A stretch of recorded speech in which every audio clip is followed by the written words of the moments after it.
We have a 2007 Jeep Wrangler with 3.8. Customer states the throttle body light is on.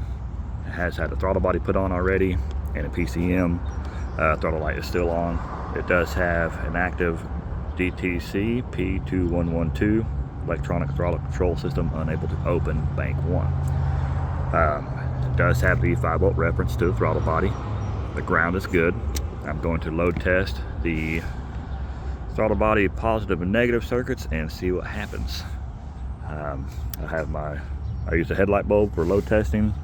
I'm going to front probe into the throttle body, and at the PCM C2 pin 38 for the throttle body negative. I'm going to test the whole circuit, see if it lights up the bulb. If it doesn't, then I'm going to break it down into 2 sections at this connector here and see if it's from here to the PCM or from here to the throttle body. Alright, the ETC negative, it does not light up the bulb, so it will not pass the load. I'm going to switch over to the ETC positive while I'm here and go ahead and just test that whole system as well. Alright, I got the ETC positive probed on the PCM C2 connector pin 6. The whole system will carry a load.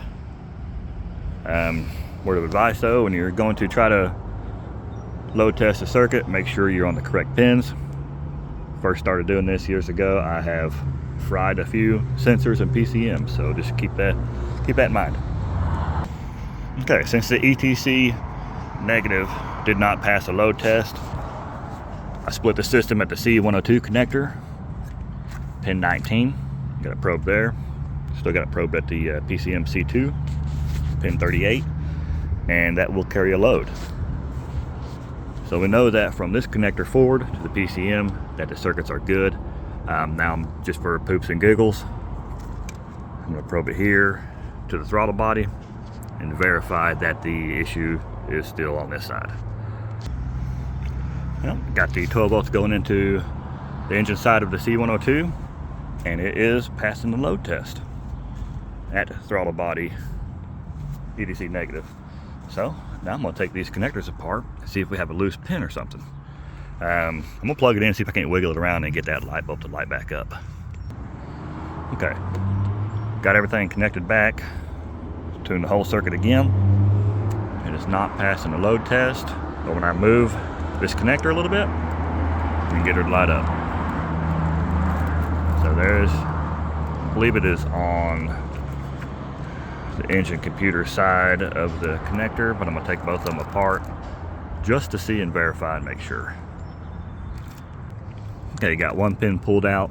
Looking at it, everything so far looks good, not loose. All the wires looks to be in there and tight, so I'm going to check the other end. Alright, got the other end apart. It does look like it's been separated.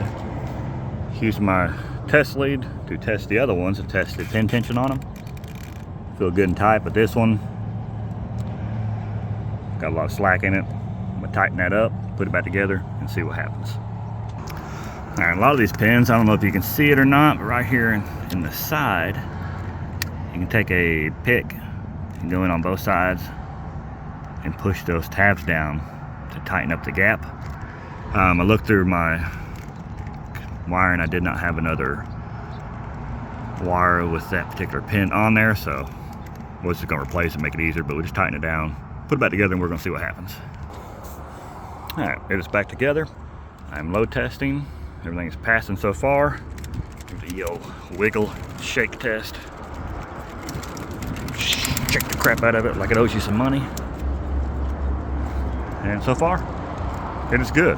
So I'm gonna plug in the throttle body, the PCM, I'm gonna do the relearn and verify that the active code is stored and cleared out, no more throttle light. All right, code did go stored. So I'm gonna do the relearn on it and make sure everything's good and test drive this thing. All right, no throttle light, no check engine light, no codes in the system. The vehicle will take throttle. I believe that is I believe it's good to go.